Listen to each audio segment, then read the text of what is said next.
tracking milestones of an incredible journey spanning 30 years. Rahman Music Sheets. I wasn't surprised when he was nominated. He and I had chatted and I actually warned him. I said, you know what, probably won't give it to you.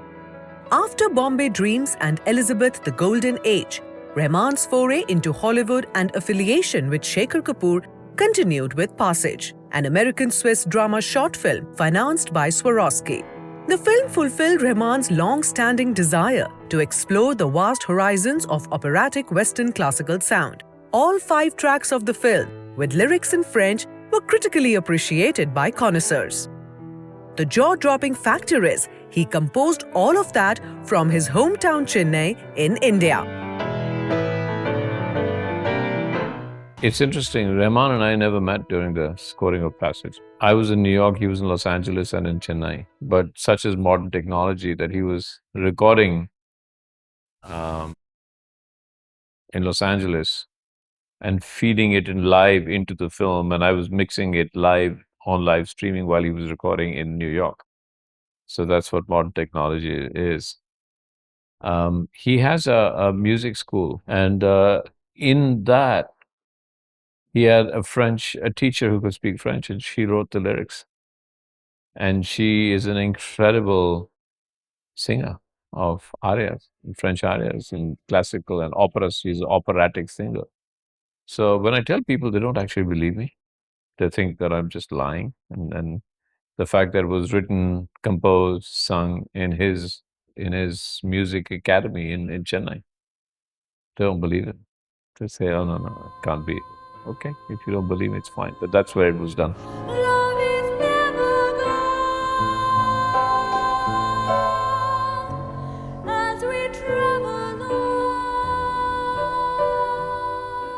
I believe that even some well-known international music experts didn't really believe that it was done by Rahman. Yeah, they don't believe it. They thought we played, we actually presented the music with the Venice Philharmonic Orchestra at the Venice Film Festival. And it was played there. And I asked the people, I said, who do you think composed it? And they said, oh, it must be some very famous classic composer. And then A.R. Rahman walked in and I said, he composed it. So they're quite taken aback.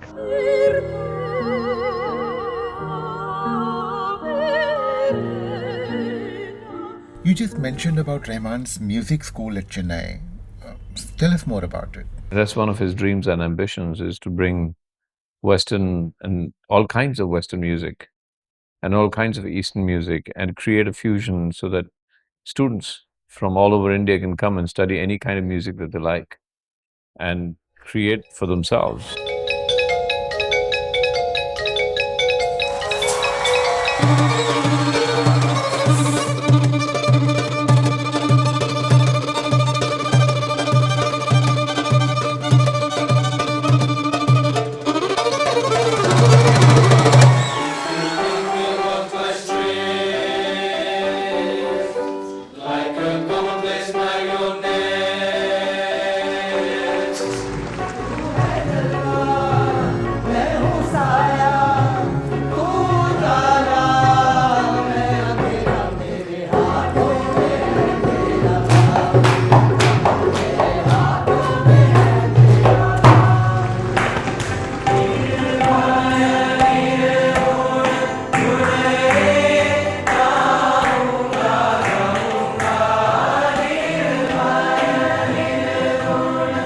In that school, I've seen an 11-year-old boy from a village who can't speak English, but plays Beethoven so beautifully on the piano.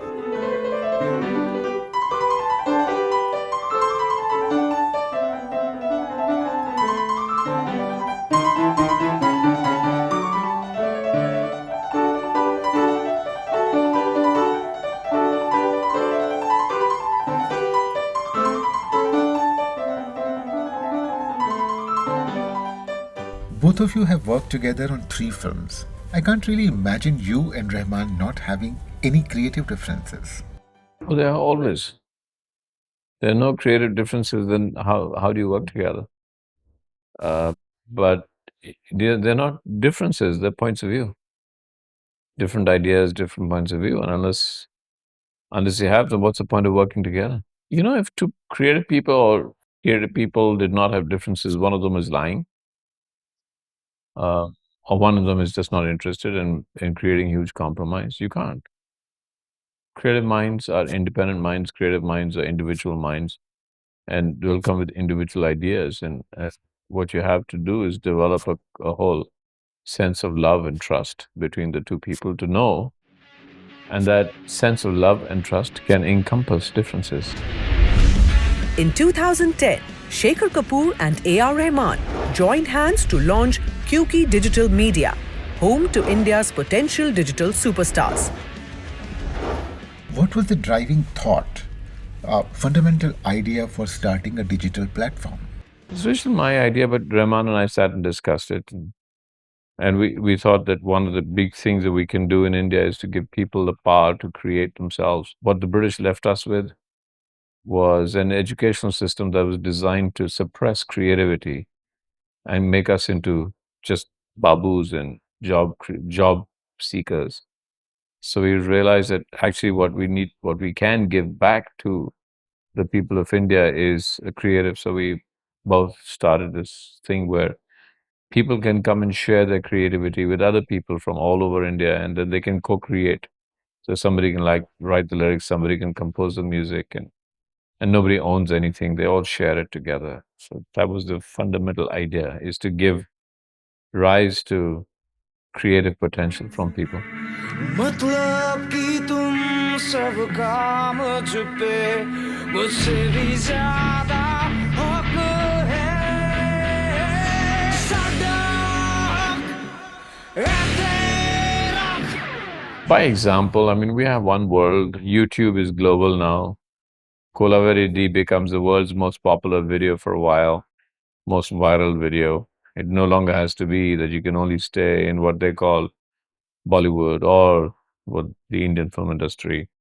There are other avenues. They can try anything they want. And so when one person has crossed the seas, and a million others want to follow, and a million dreams are born out of one person's achievements, and some of them will achieve those dreams.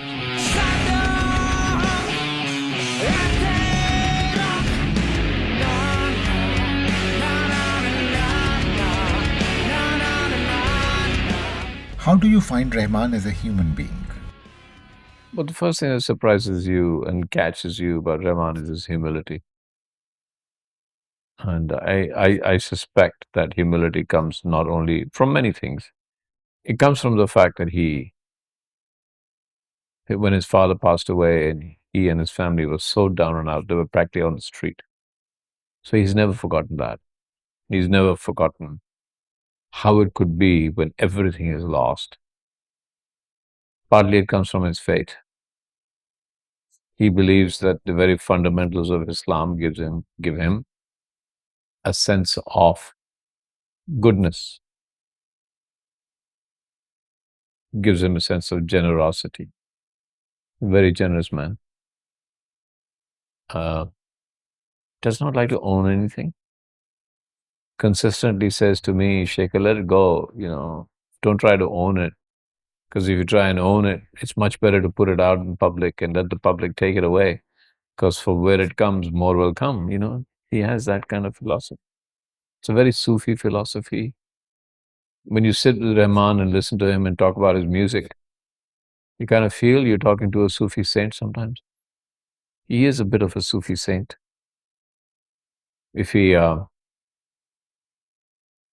there's a contradiction, He likes to drive a flash car and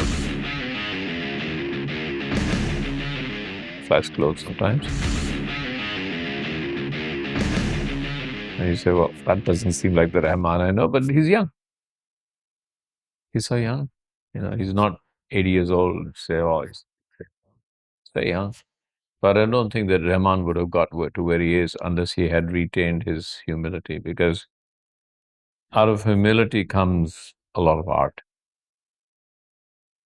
I would say compassion, humility, love, and of course, his genius. We know that genius can be sometimes subverted by ego. And his ability to just completely drop his ego is quite remarkable at his level of success.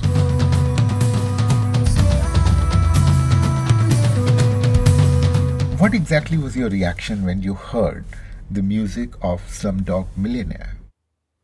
Well, obviously, my reaction to the music Slumdog Millionaire wasn't like the world's reaction. That's what I expected Rahman to do. We'd heard it before. The world's reaction was pretty amazing because they'd never heard that kind of music before. They'd never heard of a song like Jai Ho. Once you've heard the songs of Tal and the songs of, some of the other films that he's done, you feel that the West has so much to yet get from Rahman. So that was my reaction. I found a lot of people who are big fans of Rahman said it's good, it's great, We were happy. But we knew that this was just 15-20% of what Rahman has even done before or has done since. In fact, if you hear the score of 127 hours, which was Danny Boyle's next film, that score is pretty amazing. And to me, that score was better than the Slumdog Millionaire score, except that it wasn't played up so much. So when you see the film, you don't hear it that much. But it was very beautiful, very subtle, better than Slumdog Millionaire. Were you surprised when he actually won the Oscars? I wasn't surprised when he was nominated. He and I had chatted and I actually warned him. I said, you know what, they probably won't give it to you. I always knew that they would nominate him. You couldn't not nominate him. But I didn't know they would give it to him because he's not a member of the community. It's so wildly different, So, when he got it, I was really happy. I got shivers when you touch away. I make you hot, that all you got. I make you wanna say, J-Ho! Rahman is taking less film assignments. He seems to be more drawn towards music that's more global. What's your take on that? Well, he's taking film assignments, but he's also doing global stuff. He works with the London Philharmonic Orchestra.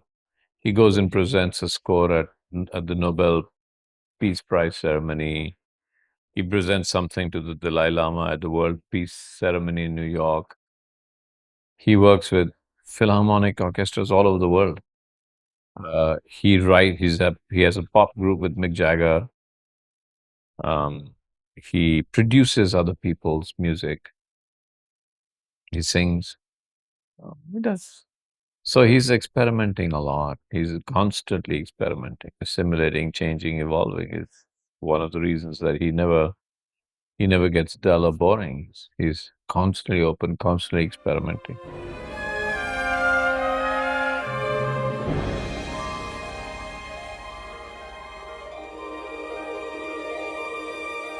Rahman's tryst with technology and sound continues. The vibrancy of his music also lies in his eagerness to welcome new talents. In our next episode, Alka Yagnik joins us. She refused to sing for Rahman's first film Roja, a decision she regrets even today. Stay with us. Rahman Music Sheets will continue to track his incredible journey to superstardom, connecting you with his creative partners, also engaging with musicians he inspired. If you have reinterpreted or recreated Rahman's music, share your videos. If selected, you will get featured on Rahman Music Sheets. To submit your videos, log on to our website O2india.com.